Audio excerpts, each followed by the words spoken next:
Кофе цаа нэвтрүүлэг та бүхэнд энэ 7 оны одоо ням гарагийн 2 дахь дугаараа хүргэж байна. Тэгээд студ дээрсэн зочтой танилцуулаад яриагаа эхлэе. Тэгээд ер нь цаг ууж хүүднээс сайн ярилцах хүүднээс өнөөдөр манай зочноор Монголын Суу ухааны Монокул академийн ерөнхийлөгч Хадагтай Баттхан. За мөн Монокул академийн хаан ухаан танхимын дарга Эрдэнэ талаар оролцож байна. Өглөөний мэнд төрхий тааш та. За та бүхэнд өглөөний мэнд хүргье. За их зочдтой болон үзэгчтэй олондоо энэ өглөөний мэндийг хүргэе. Би ням гарагийн өглөө бидэнтэй кофе цай нэвтрүүлгийн маань хойморт ярилцах гэж байгаа зочид маань кофе уух уу цай уух уу? За кофе ууна. За кофе уух уу. Оргил? Арц. За арц.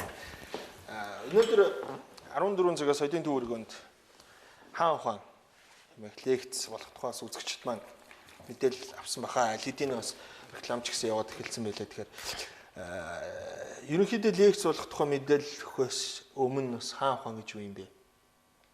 Өнөөдөр яагаад бас энэ хаан ухааны тухай хөндөж ярих зайлшгүй шаардлагатай болвоо гэдэг асуултыг бас та хоёроос хамгийн ихэнд асуумаар. Тий. Хаан ухаан гэдэг бол маш энгийн товчхон шулуухан хэлэхэд бол амьдралыг застгал ухаан. Энэ орчлон хорвоо дээр амьдрах гэж ирсэн 7 тэрбум хүн төрлөختөн бүгдээр л амьдралын сайн сайхны төлөө тэмцэж тэмүүлж яваа. Тийм учраас тэр амьдралаа засаад төвшин сайхан зовлонгүй эрсдэлгүй аюулгүй амьдралыг л төвшин сайхан амьдрал гэж байгаа. Тэр төвшин сайхан амьдралыг л тогтоодог л ухаан л та. Тэгэхээр өрх гэрт ч хувь хүн бие засаад гэрээ засаад төрөө зас гэдэг тийм ээ. Тэгэхээр зэрэг хувь хүн бие засахад чаан ухаан хэрэгтэй. Гэрээ засахад чаан ухаан хэрэгтэй. Төрөө засахад чаан ухаан хэрэгтэй л гэсэн үг. Тий. Өнөөдөр тэгэхээр 14 цагт соёлын төвөргөнд очисон хүмүүс бол ер нь биеч тэр гэрээч тэр төрөөч гэсэн засах бас нэг амьдралын ухааныхаа хүнд бол байгаа л да. Энийгээ бас нэг сэтрэх юм бол үнийх юм болов. Тий өнөөдөр яг 14 цагт манай соёлын төвөргөнд хаан ухаан 73 суугаан гэсэн лекц явах гэж байна. Анхудаа ийм үйл ажиллагаатай хийгдэж явахаар болж байна гэдэг. Мэдээж одоо эрд тулах ухаанаар одоо эрд гэр бүрээ засдаг гэсэн бол дараа нь хаан 73 суугаан гэдэг. Энэ дараагийн шатлал гэсэн үг л дээ. Энэ л орж байгаа юм. Тэгээ одоо энэ лекцэн дээрээд хүмүүс тэндээс мэдэрч ухаарах болж байна. Одоо эндээс тэгэл ирж манай лекцийг үзэж сонирхороо гэж хүмүүстэй уриалж байна. Хаан ухаан гэхээр эр үнтэй л их холбоотой юм шиг байна. Тий. Ер нь эм хүнд нь бол өрх гэрийг засаад аваад явах төвшөнд, бие засаад гэрээ засах төвшөнд эмхтэй хүнд бол байдаг эрдэм ухааныг гэргийн мэрэгэн ухаан гэж. Тэгвэл мөн бие засаад гэрээ засаад аваад явах төвшөнд эрхтэй хүнд байдаг ухааны нь бол эр тулах ухаан гэж. Гэтэл одоо улсаа засах, төрөө засах, үндэснээ засах төвшөнд бол эмхтэйд нь хатуу ухаан, эрхтэйд нь хаан ухаан хэрэгтэй болчихж байгаа юм л да. Тэгээ ерөнхийдөө өрх гэр гэдэг чинь улс гэрийн жижигрүүлсэн хувилбар. Өрх гэр гэдэг чинь жижиг төр. Тийм учраас тэр өрх гэрд байгаа эрт тулах ухаан чинь л бол хаан ухаан. Өрх гэртэй хаан ухаан багхгүй. Гэтэл ерөнхий төвшнөрөө бол оршин амьдрах хүн төвшнөрөө бол улс гэрээ төрөө зэтгэл ухаан хаан ухаан болчихж байгаа. Өнөөдөр энийг яг түрүүний нэг асуултандаа бас хариулт авах гэдэг юм л да. Яагаад ярих болчих вэ? Өнөөдөр залуучууд маань болохгүй байна уу? Эсвэл үнэхээр тийм амьдрал харах тийм хараан жоохон богино болоод байна уу? Яагаад? Ер нь ингэдэг юм байна. 13 дугаар зуунд одоогийн энэ маркетинг менежментийн судалгаа хийгдчихсэн байна.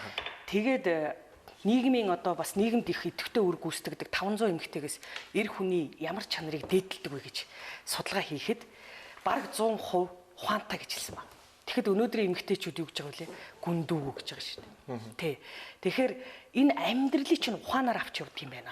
Тэр ухаан гэдэг юм дотор чинь тэр мэдлэг, чадвар, авьяас, авхаал, цүүхээ, тэ амьдрах арга туршлах, амьдрах эр ургуурн, амьдрах ав овгуурн гэдэг ингээд бүх юм цогцолж тийм байна. Гэтэл бид нар чинь бол одоо бол тэр ирчүүд маань тэ хитрхи амьдралыг богино зайны тоглолт болгоод, богино зайны үйл явц болгоод, хитрхи богино зайд хараад өнөө маргаашаар сэтгэхэд тэгтэл Монголын хаад чинь 200 жил, 300 жил 500 жил, 800 жилээр харж сэтгэжсэн байна. Орчлонгийн энтэй сэтгэхэд дэлхийн энтэй амьдарч исэн байна. Тэгтэл өнөөдөр бид нар амбицныхаа энгээр сэтгэхэд аягныхаа хэмжээгээр амьдраад ирэхээр зэрэг аяг хоолоо олж идчихвэл болчлоо гэж боддог. Нэг албан тушаалд хүрчвэл болчлоо гэдэг. Эн чинь нөгөө эр хүнийг эр хүн болохгүй. Эр хүнийг эрэгтэй хүн чигээр нь дуусгаж байгаа байхгүй. Амьдралаараа 80 насл нь 100 насл нь ерөнхийлөгч болно уу, гавьяат болно уу, ардын баянлал нь ямар ч ажил хийсэн хинч болсон тэр хүн эр хүн биш, хаан ухаантан биш, эрэгтэй хүн буюу эрэгчин амьтнараа дуусчихад байгаа байхгүй. Тэгэхээр л өнөөдөр өрх гэрүүд засагдахгүй байна. Хүүхдүүд маань, залуучууд, хойч үе маань хүмүүжүүлгүй байна. Улс орон маань самуун байна, тэ. Энэ төвшөрөхгүй байна гэдэг чинь энэ 3 сая монголчууд ад жаргал үзэхгүй, амьдрал дээшээ гарч гэрэл үзэхгүй байна гэдэг чинь эрчүүд маань болохгүй байна. Бид нар бол одоо манай хатуу ухаан тагмаас бол өмнө 10 оноос хойш эмэгтэйчүүд бид нар болохгүй байна. Хүүхдүүдэд өмөөжүүлж чадахгүй байна, эр нөхрөө зүглүүлж чадахгүй байна, өрх гэртээ эзэгтэй байж чадахгүй байна гэдээ алдаагаа хүлээгээд бид нар баахан яриад одоо бас хатуу ухаан гэдэг юм нийгэмд гэргийн ухаан гэдэг юм хүрчлээ л дээ. Одоо бол эрчүүдийн ярих цаг болсон. Монгол гэр 2 баган дээр тогтчихж сайхан твх гэр гоё харагддаг. Тэрэн шиг Монгол өрх гэр гэрийн эзэн, гэгэрлийн эзэн гэсэн 2 баган дээр тогтдог. Нэг баг нь байгаад нэг баг нь байхгүй бол гэрж ажигэрл харагдана. Тэгэхээр Монгол гэр энэ 2 эрэгтэй эмэгтэй 2 хүн хоёулаа хөгжиж болсорч амьдралыг авч явах тэр гэргийн мэрэгэн ухаан, эрт тулах ухаан, улс гэрийн төвшөнд бол хаан ухаан, хатуу ухаан цогцолж 2 баг нь хоёулаа байж ээж өрх гэр Монгол улс гэр чинь сайхан твх гэр болох гэдэг байгаа байхгүй. Тийм учраас гэр маань яаж гэж ажиг байж болно, муухай байж болно, симхий хогтоо шороотой байж болно Монгол улс гэр маань.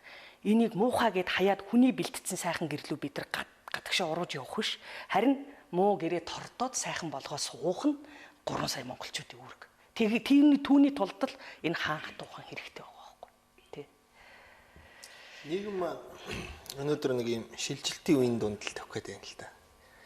Тэгэхээр одоо бас нэг эрчүүдийг өмөрч байгаа юм болов гэж өөрийгөө бодоод байна. Яг өнөөдрийн төвшөнд амьдралаа дийлэнх эрчүүд л ингээл залгуулах гэж зүтгэдэг. Хэрвээ амьдрал тогтоод ирэх юм бол бас нэг арай өөрч болж байгаа юм шиг. Тэгээд энэ нэг юм нүргэлсэн төвөргөөн дунд бас нөгөө ар гэртээ анхаарал тавих нь ховор одоо амьдралаа л нэг мөнгөний төлөө зүтгээд байхаас тэр нэг амьдралын аз жаргалыг яг нэг ойлгоход умартаад байгаа нь бол үнэн л дээ. Тэгэхээр одоо бид нар бол эмэгтэйчүүд нь нэг тал болчоод эрчүүдийгээ ингээл муулаад эрчүүд нь нэг тал болчоод эмэгтэйчүүдэд муулах биш. Энэ амьдрал чинь өөрөө эрэм 2 хүн шүтэлцэж үр удмаа төрүүлдэг, өрх гэрээ босгодог, амьдралаа авч явдаг, улс гэрээ хамаарч хариуцдаг, те сайхан болгодог, хойч үеэ сургууль хүмүүжүүл. Эн чинь аль нь оролцоод, энэ тэнцүү оролцоод. Гэтэл бид нар эмэгтэйчүүд нь чи намайг тижээх гэж авсуусан биз дээ гэд нөхөртөө илүү ачаал өгч өөрөө нэг нохон гөлөг шиг тижээлгээд байж. Гэтэл эрчүүд нь болохоор би одоо юу гэдэг би энэ амьдралын чинь төлөө зүтгэж гал ингээл те нэг ялархаал биш ээ. Хоёулаа энэ тэнцүү зүтгэх хэрэгтэй байгаа байхгүй. Тэгэхээр зэрэг бид нар хаашаа шилжилт хийв гэдгийг харах цаг болсон. Одоо 24 жил гэдэг бол хангалттай урт хугацаа. 12 жил чинь нэг үе. Хүний үеэр болохоор 2 үе өнгөрчлөө шүү дээ. Хангалттай урт хугацаанд бид нар харав. Одоо би социализмын үед хүүхэд насаа өнгөрөөсөн. Миний аав ээж социализмын үеийн хүмүүс. Эргээ харахад социализмын үед зүгээр жирийн гүрүү шиг ачигч байсан ч ямар ч боловсралгүй эр хүн би амьдралаа авч явах хэрэгтэй гэдэг. Эр хүн байх хэрэгтэй гэдэг тэр үүрэг хариуцлага хэрэгжүүлж чаддаг, өрх гэрээ авч явж чаддаг гэсэн юм. Одоо бол компани эзэн ч байсан, улсын ерөнхийлөгч байсан өрх гэрээ авч явж чадахгүй шүү дээ. Улс гэрээ бүрч авч явж чадахгүй. Тэр социализмын үетэй харьцуулахад бас ч гэж одоо буруу талаараа, муу муухай бузар булаа талаараа, мөнгө санхүү талаараа эрхчлөө дэвэрсэн. Хангалттай ирсэн. Харин зүрх сэтгэл, хайр, инрэл, хариуцлага тарих оюун ухаан гэгэрл ийм талаараа бол сайн сайхан зүйлээрээ хариуцлага бидэрт эрхчлөө ирээгүй шүү дээ. Тэгэхээр бид нар хаашаа шилжилт хийж вэ гэдгийг эргэж харах цаг болцсон байхгүй. Бид нар бол бузар булаа муу мухай юмны эрхчлөө архитал, согтуурал, мансуурал, завхаарл дураараа ажиллах, дун чөмгөөрөө жиргэлтээр бол эрхчлөө хангалттай идэлсэн.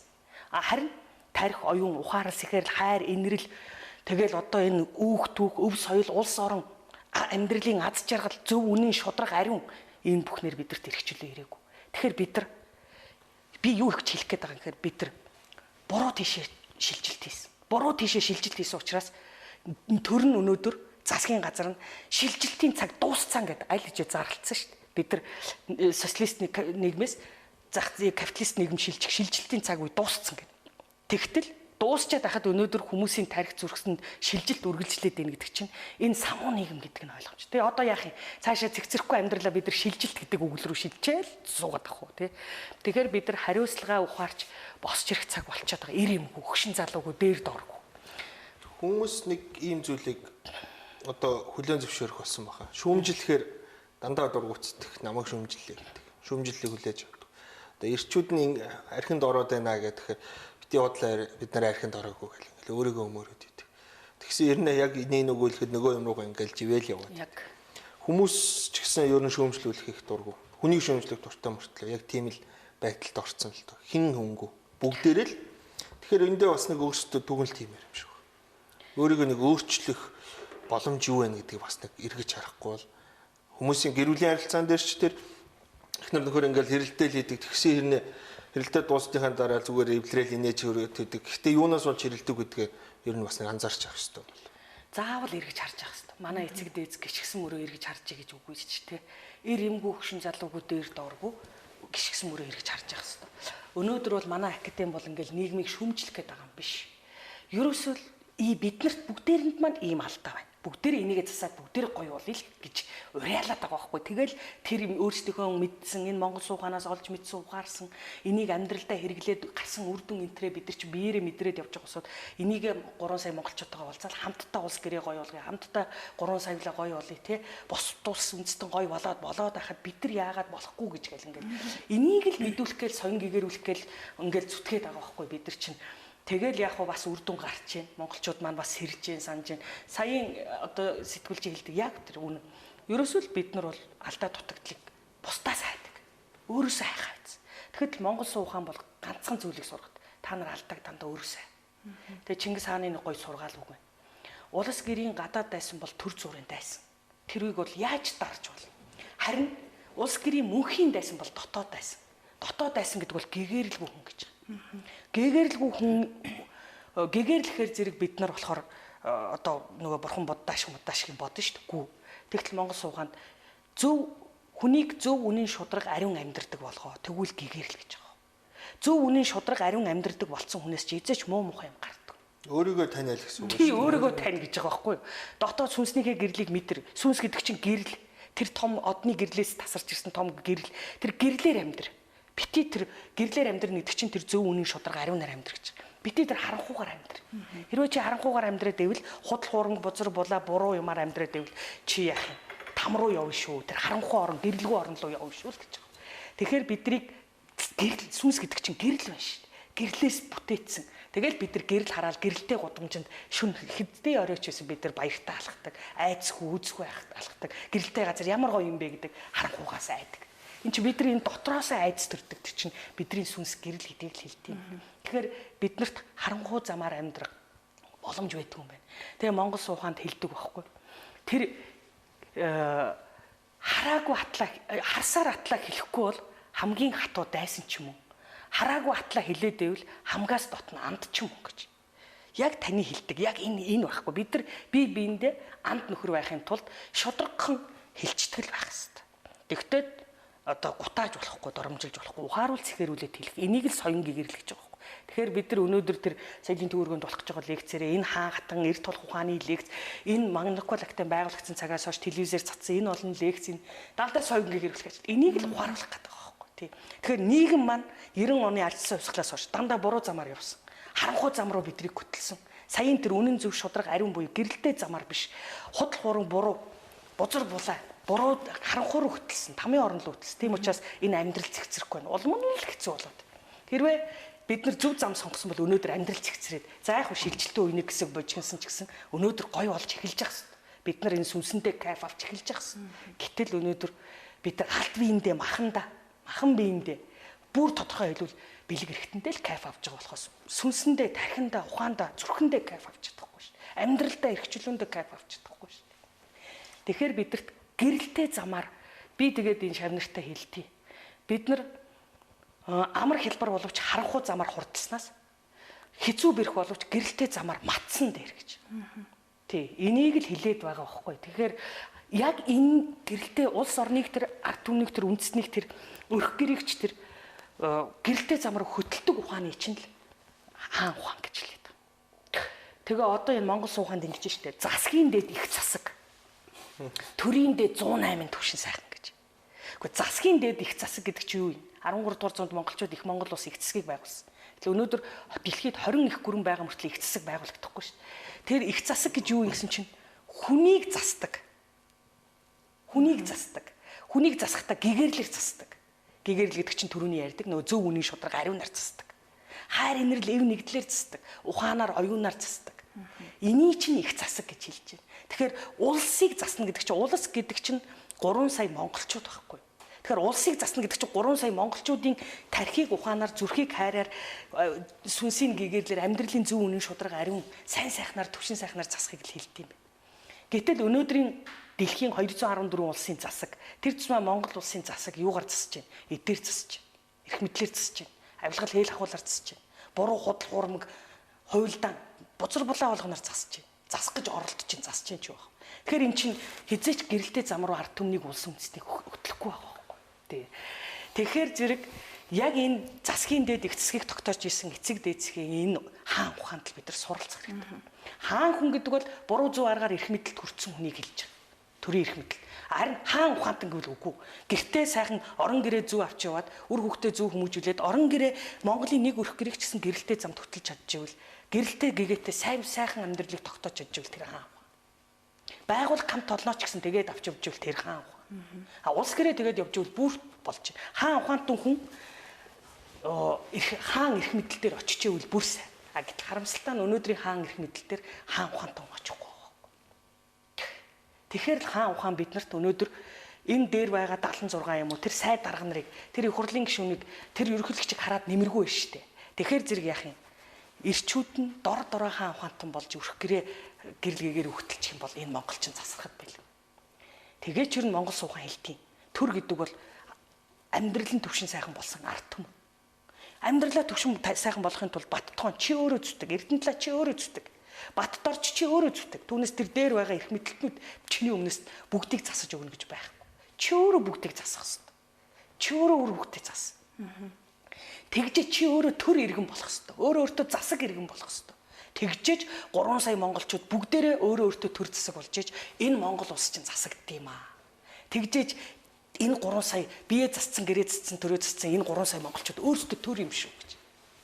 Ийм л агуу юм эцэг дээд сургаад та. Тэгтэл одоо суурийн иргэншлээс орж исэн энэ улс төрийн тогтолцоо яаж юм? Бид нарыг 76 сонгогдсон эдгээр бидний амьдралыг засчих ёстой.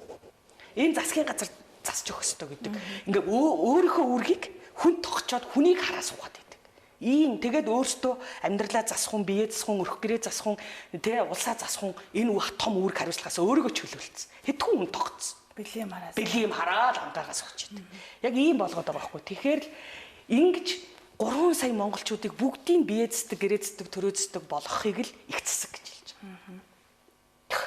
Дэлхийн түвшинд бол 7 тэрбум хүн төрлөختөн бүгдээрээ засагч иргэн, засагч төр иргэн болохыг л төрийн дэлхийн засаг гэж хэлж байгаа. Их засаг гэж хэлж байгаа. Гэтэл бид нар чинь одоо хитрхийл өөр юм руу яваад байна л да. Тэгээ одоо дэлхий дээр хараа л да. Ганцхан эдийн засаг гэдэг эдгээр засаг ганцхан ухаан. Өөр ямар ч ухаан баг. Гэгэрлэр засах, зөв үнийн шударга ариунаар засах, ухаанаар засах, гэгэрлэр засах байхгүй. Тэгэхээр бид нар бол өнөөдөр бас нэг энэ шинжлэх ухааны мэдлэгийн хүрээнд энэ эд зүйлийг бол үнэхээр гоё болгож чадчих. Ярих юм алах. Энэтэй бол 1000 бүтгийн хэл сая хувиар хүлэн зөвшөөрч. Гэвч эдийн засгийн ухаан, эдгээр засах ухаан хэрэгжээд байгаа учраас энэ эд материал чинь л гоё болоод. Энэ байшин, барилга, энэ юу хүмүүсийн гадаа зүс царай, хувц сунар бүх энэ гоё болоод. Даанч харамсалтай тархин, зүрхэн, сүнс нь амьдрал нь там болоод байна шүү дээ. Хав барахгүй. Тэгээ гаднаг ялан цаг дотроо балан цаг. Тэгэд 1921 оноос өмнөх Монголыг бол хөмөрсөн тоогоо доторх мэд харанхуу улс гэж дормжлол бичсэн байдаг. Гэтэл гаднаа бөөс хуурстаа сэгсгэр сагсгаар хэрэгтэй байсан байж магадгүй. Тэд нар дотроо тархин зүрхэн сүнс нь амьдрал нь сайхан гэрэлтэй гэгээтэй л байсан байхгүй.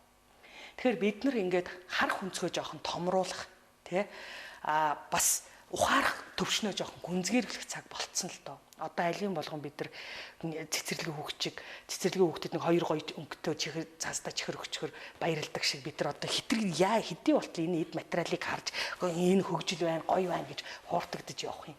Бидний сэтгэхгүй бол цэцэрлэгийн хүүхдэд сэтгэхгүй шиг л байна. Эд материалын гоё туурдагчаал, өнгөнд туурдагчаад өөр юу ч боддог. Мэдлэгийг хүч болгох хэрэгтэй юм шиг байна. Манайхан ч одоо ер нь бол муухайгаар хэлэхэд одоо дийлийнх нь юм ч уншихаа болж, юм судлахаа болж энэ өөрөө эргээд юм мэдтгүү. Тэгээд нөгөө популист гэдэг нэг өвчин бий болоод дандаа юмыг шүүмжилдэг. Одоо нэг шийдвэрч байсан тэрийг энэ бол буруу гэж. Ягаад тэгэхээр мэдлэггүй байгаа учраас тэрийг олон талаас нь харах чадваргүй болсон. Зөвхөн одоо өөрийнхөө энэ зөв гэж байгаа нэг юм төсөөллөөрөө тэр чигээрээ тавих гал нэг юм л болчиход байна л да. Өөрчлөх бол ёстой цаг нь болчихсон. Тий одоо Монгол сууханд бол мэдлэгээр гэгэрүүлэх гэдгийг номлодог. Мэдлэгээр. Тэр бол яг зөв байгаа байхгүй. Яг таны хэлдэг сайн санаа. Үнэхээр хүн мэдлэг муутай хүн чинь те яг л өөрийнхөө харж байгаа өнцгийг л зөв гэж хардаг. Бусд өнцгийг тэр өөрөөс нь илүү том өнцгөр илүү олон талстаар харж байгаа хүнийг ойлгодог байхгүй. Тийм учраас Монгол сууганд юу гэдгээр ухаж ойлгох чадахгүй хүнд ухаантай өгбөө дуулах гэж. Бас юу гэдгүүхээр ухаж ойлгох чадахгүй хүмүүст ухаантай хүмүүс яг тэнэг харагддаг гэж хэлдэг сургадаг байхгүй юу. Тэгэхээр зэрэг яг тийм. Тэгээ яах юм гэхээр бас Монгол сууханд хүний эрх хэдлэх хүн бол эрхтэй төрдөг. Харин хүн эрх хэдлэх боломжтой төрдөг. Хүн хэдийд эрх хэдлэх үгээр мэдлэгийнхээ хилийг нэмээд байх тусмал эрх хэдлэх нөөц нь хадгалагдчихэдэг гэж. Нөөц нь бүрдчихэдэг. Түүнээс биш мэдлэгийн хилийг өргөсөхгүй хүн, мэдэхгүйгийн хилийг багасгахгүй хүн бол одоо эрх хэдлэх боломжгүй. Нөөц нь тэдний инээр хомсдно гэж. Гэхдээ тэгэхээр зэрэг энэ эцэг дээдс чинь яг тэр үнэхээр гэгэрлийн засаг, үнэхээр гэгэрлийн төр гэдгийг чинь байгуулсан байна. Тэгэд мэдгийн хэлий. Тэгээ би түрүү хэллээ. Манай эцэг дээс орчлонгийн энтэй сэтгэл дэлхийн энтэй амьдарч байсан. Орчлон хорвоог бүхэлд нь таньсан байсан биш. Гэхдээ тэгэд өнөөдөр шинэлхэн орчлон хорвоог бүрэн таниагүй л байна. Жишээ нь Монгол сууханд ингэдэг тэнгэр би одоо бид нар өөрсдөө тэнгэртэй монголчууд, тэнгэрлэг монголчууд. Тэнгэр гэж юу ингэ судлаад үзсэн чинь одны герт одны оршдог хуулийг тэнгэр гэж байгаа. Тэгвэл орчлон бүрэн таньсан улсууд чинь тэр дээр галактик одны герт од ямар хуулиар оршдгийг таньж мэдээд авчираад Монгол улс гэртээ монголчуудын амьдралдаг хууль болгоод тэрийг үндсэн хууль болгоод задлал их засаг гэж хууль болгоод хэрэгжүүлсэн. Гэхдээ энэ зохиомл олон хууль хэрэггүй байна. 700 хууль байна. Өнөөдөр Монгол улс гэр засрахгүй л шүү дээ. Хэн мэдж байгаа нь тэрийг ямар ч хууль чинь мэдэхгүй. Тодхинд нь байхгүй. Зохиомл юм бол зохиомл байдаг. Худлаа юм бол худлаа л байдаг. Гэтэл монголчууд дэлхийг 13 дугаар зуунд өвшгөж явахдаа ганцхан их засаг гэдэг хуулиар төвшдөгцсөн. Тэгээд Монгол сууханд хэлж байгаа. Хүнээ гэгэрүүлчих. Хүнээ зөв үнийн шударга ариун амьдрдаг болгочих. Тэгвэл хууль хэрэггүй. Тэр гэгэрч үнээс ч муу юм гарахгүй. Хууль хэрэггүй. Хүнээ засчих. Хүнээ гэгэрлэр засчих.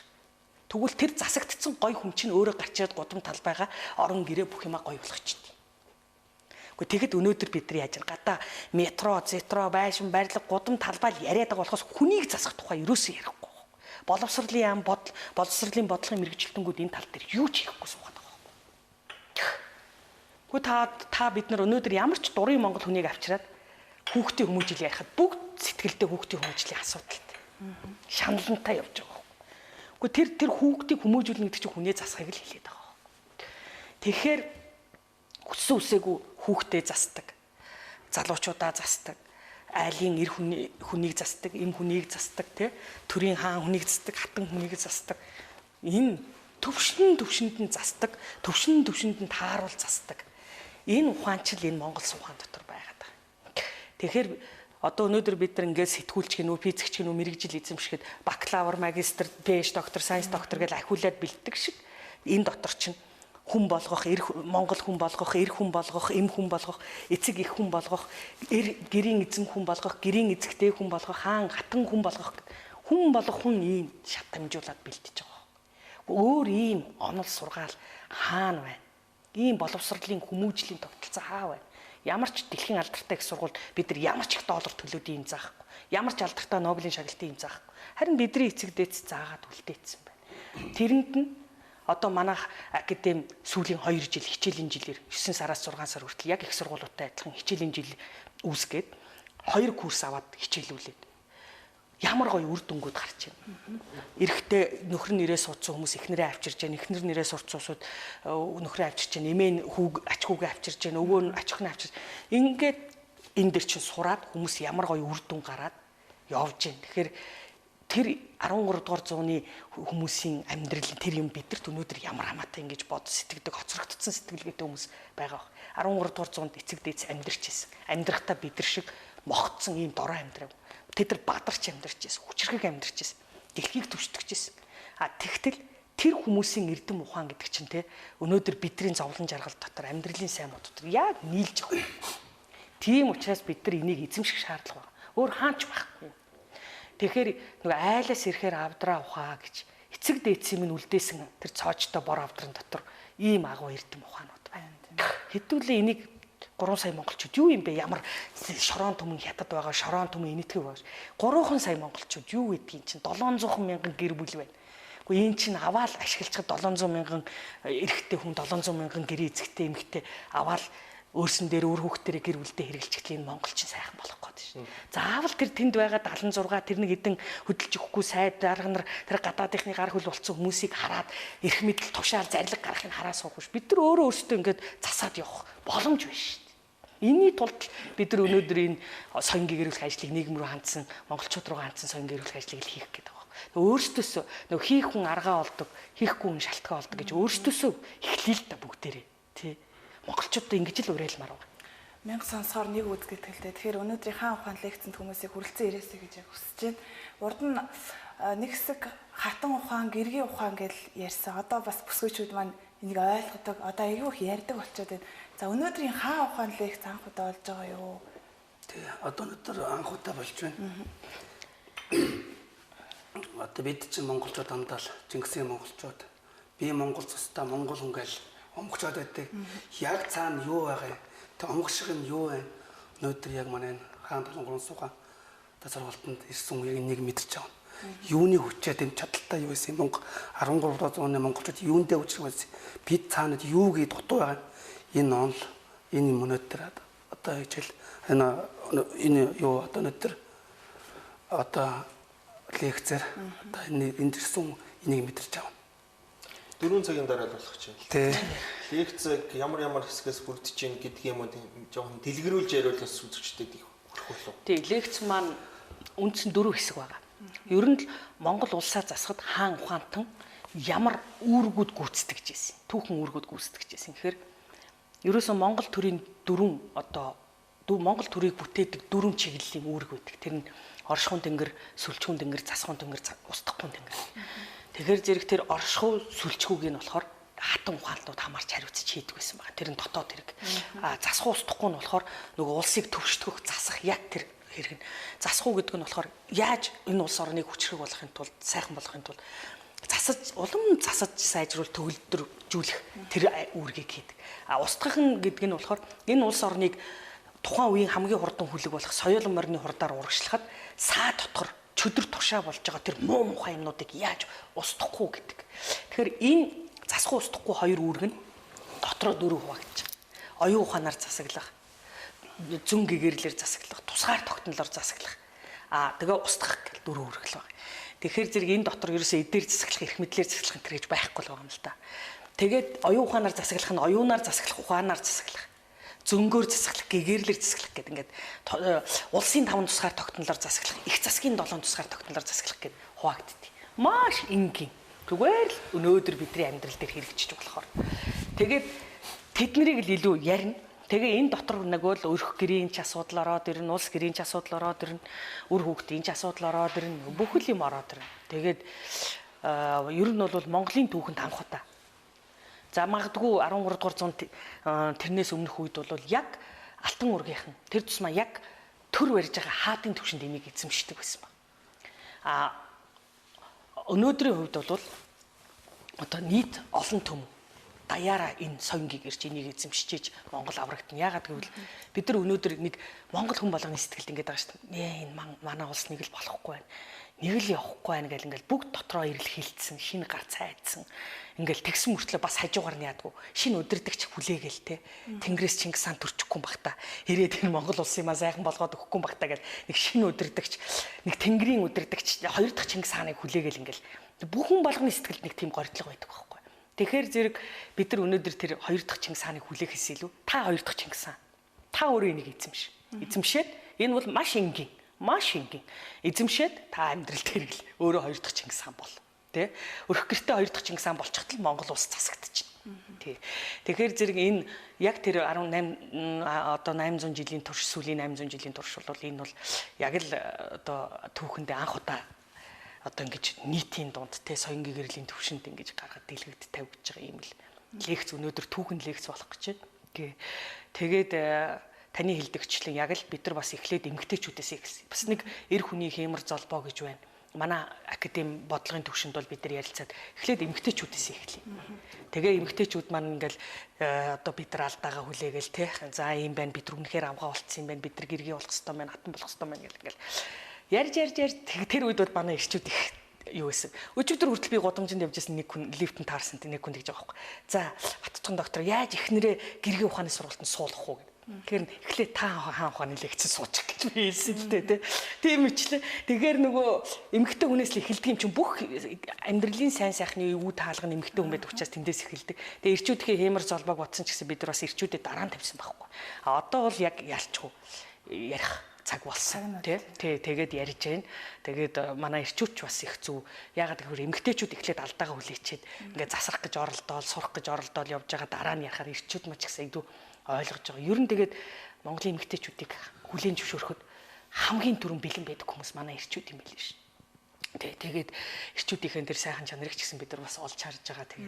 Тэгээ ирчүүд маань одоо бид нар эхэлж өөрсдөө эмгтээчүүд алдаагаа хүлээчээд ингээд одоо ирчүүдийнхэн тухай та нар маань ийм байх хэрэгтэй юм байна. Ийм ингээд ярихаар зэрэг бас их дуртай хүлээж авч байгаа. Тэгээд ер нь бол олон ирчүүд бас лекц асууж утсаж байгаа. Одоо чи юм танаа бүр гişүүнчин болоо сургалтын чинь сууя гэл ингээд явж байна.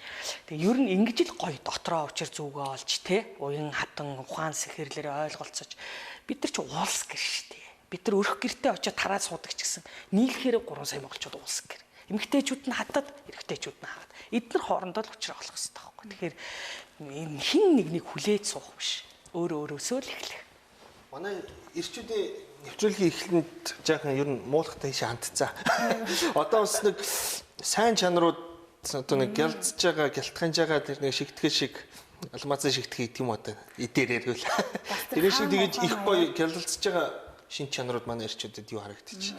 Тэрийг бас их тоддох юм бол тэр хүн их сайн явах болов уу гэж зүгээр бодчих. Би бол шулуухан хэлэхэд хувь хүний миний л бодол шүү. Энэ бол академи ерөнхийлөгчийн хувьд биш.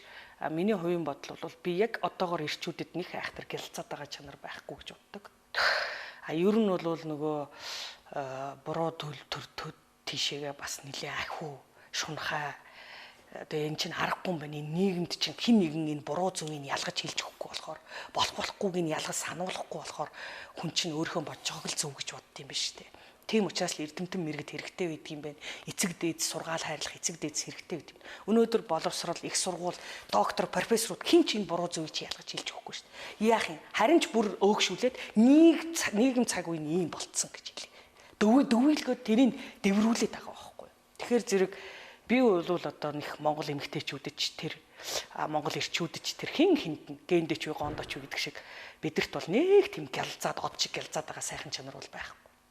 Бүгд бид нар цус гендэ тархи зүрхэндээ хамаг тэр гоё гялзж исэн үндснийхээ тэр махцсныхаа сайхан чанаруудыг гээцсэн шүү дээ. Тийм учраас бол одоо энэ хатан үннийг бид нар хүлээн зөвшөөрөл одоо тэр гялцахын төлөө явах хэрэгтэй. Хүн од болж гялцахын төлөө явах хэрэгтэй. Тэр одны гэрт одны оршдог хууль гэдэг чинь одуудыг гэрэлтүүлэх гялзуулах хууль байгаа байхгүй. Тэгвэл тэрийг Монгол улс гэрийн хууль болгож авчирч ашигласан гэдэг чинь Баттухныг таныг бүгдийн 3 сая монголчуудыг хүн од болгож гэрэлтүүлэх гялзуулахын төлөө тэр хууль хэрэгжиж байсан байгаа. Тэгэхэд өнөөдөр биднийг гэгэрэлгүй байлгахыг, мэдээлгүй байлгахыг, бодож сэтгэхгүй байлгахыг, улс орноо хариуцахгүй хамаарахгүй байлгахын төлөө энэ төр зэсэг ажиллаж шин. Өөрөөр хэлбэл биднийг гэрлийн унтраахын төлөө ажиллаж байна. Тэгвэл яг энэ ярилцлагын нэвтрүүлгийн маань цаг өндөрлөх чинь тэгээд та хоёр маань бас жаргаж өгөхгүй юу? Тий, одоо зүгээр манай академи бол нийгэмд үйлчлдэг төрийн бас байгууллага. Ер нь би зүгээр нэг зүйлийг үннээр нь шууд хэлэхэд бол манай академи шиг ийм идэвхтэй төр засгаасаа ганц копи гуйдгүй, ард түмнээсээ ганц копи гуйдгүй, бизнесийн ямар ч ирэх ашиг боддггүй тий.